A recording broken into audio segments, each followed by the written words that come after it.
नाजरीन, आज हम पेश करने जा रहे हैं काफिले आज़ादी के मुस्लिम कायदीन का तीसरा एपिसोड। आज हम बात करेंगे नवाब सिराजुद्दौला के ताल्लुक से। नाजरीन, जैसा कि आप जानते हैं, हमारा मुल्क हिंदुस्तान हर एतबार से बड़ा ही दौलतमंद था। उसकी मालदारी की शोहरत और उसका इंसाफ दूर दूर तक मशहूर था। अंग्रेज़ उसकी शोहरत सुनकर इस मुल्क में आने लगे और आहिस्ता आहिस्ता अपने कदम जमाने शुरू कर दिए। अंग्रेज़ के लिए बंगाल की सरजमीन बड़ी सरखेज़ और मनफात बख्श साबित हुई, क्योंकि यही वो मकाम था जहाँ पर उन्होंने ईस्ट इंडिया कंपनी की बुनियाद रखने में कामयाबी हासिल की। शहंशाह औरंगज़ेब की रहत के बाद मुगलिया सल्तनत बेहद कमज़ोर हो गई। राजाओं और नवाबों ने सर उठाना शुरू कर दिया और अपनी अपनी खुद मुख्तारी का ऐलान कर दिया। उस वक्त बंगाल हिंदुस्तान की सबसे खुशहाल रियासत थी, जिसका गवर्नर नवाब अली वर्दी खां बड़ा ही दिलेर और जंगजू था। अली वर्दी खां के सामने सबसे बड़ा मसला मराठों का था, जिसे उसने बड़ी ही होशमंदी के साथ हल कर दिया।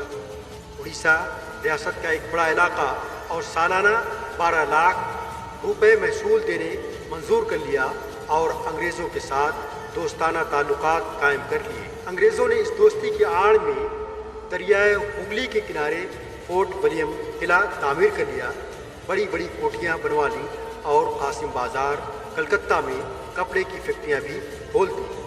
1956 को नवाब अली वर्दी खां का इंतकाल हो गया तो नवाब सिराजुद्दौला, जिनकी पैदाइश 1733 और वफ़ात 1757 है, बंगाल के नवाब बन गए। ये अंग्रेज़ों से सख्त नफरत करते थे।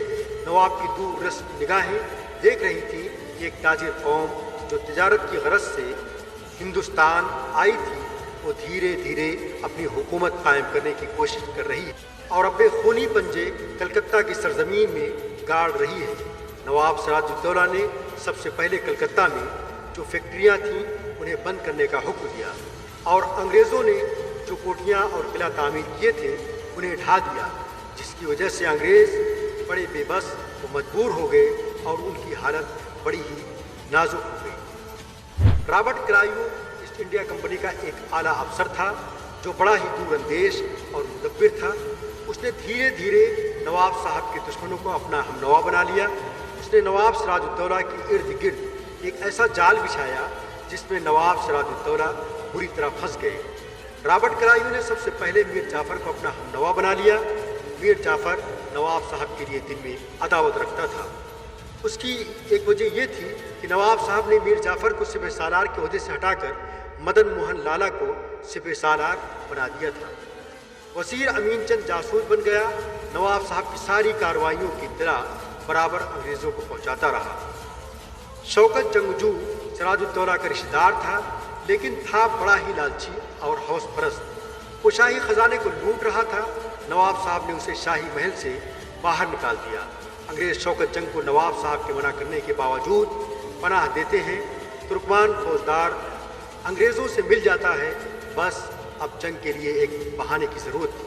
हुआ ये कि किसी ने यह अफवाह फैला दी कि नवाब साहब के सिपाहियों ने तकरीबन 200 अंग्रेज़ औरतों और बच्चों को एक कमरे में बंद करके आग लगा दी, जिससे कई अंग्रेज़ मारे गए।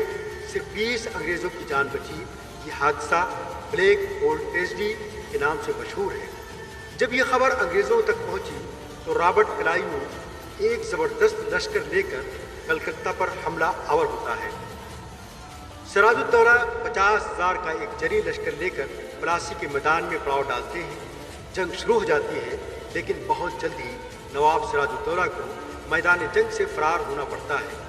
सिराजुद्दौला को बड़ी देर के बाद पता चल जाता है कि सारे अरबाब हुकूमत अंग्रेज़ों से मिले हुए हैं। वक्त हाथ से निकल जाता है। नवाब बेबस व मजबूर हो जाते हैं। अंग्रेज़ उन्हें गिरफ्तार करके मौत का फैसला सुना देते हैं। गरज रॉबर्ट क्लाइव एक अच्छा सियासतदान ही नहीं, एक अच्छा जनरल भी था। आने वाली नस्ल इसके बनाए हुए दावपेच को अपनाती रही और कामयाबी के साथ हिंदुस्तान पर हुकूमत करती रही। अंग्रेज़ों ने कलकत्ता में एक ऐसा जहरीला बीज बोया जिसकी आबियारी खुद हिंदुस्तानियों ने की और बहुत जल्द ही वो एक मजबूत पेड़ बन गया, जिसकी जड़ें काटने के लिए हमारे बुजुर्गों को पूरे 200 साल तक ہر طرح کی قربانیاں دینی پڑی اور وہ جام شہادت نوش فرماتے رہے، اپنوں کی غداری نے انہیں کہیں کا نہیں چھوڑا۔ جعفر از بنگال صادق از دکن، جعفر از بنگال صادق از دکن، ننگ ملت ننگ دین ننگے وطن۔